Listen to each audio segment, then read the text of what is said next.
سلام دوستان،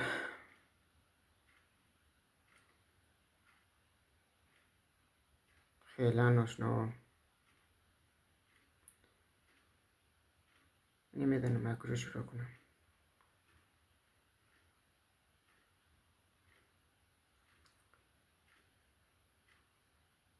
نمیفهمم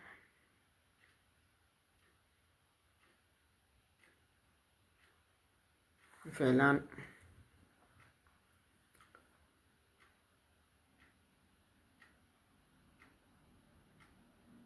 از سال 2016 تا حالا 9 سال تیر میشه،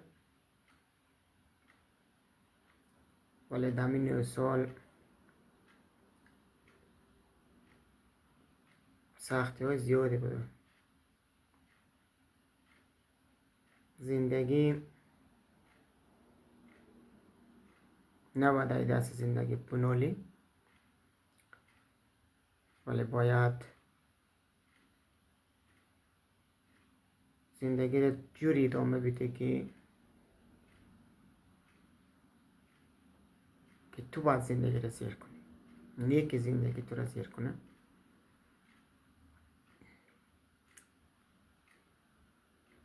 الان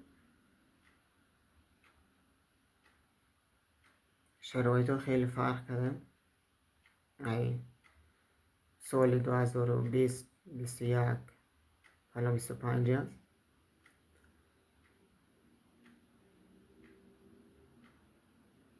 ولی دیگه اعتماد دیگه سری حقیقتاً بسیار مشکل است. خصوصا باز اگر طرف دسترش اعتماد کنه، اگر برای سعی اعتماد و سوء استفاده بکنه، اینه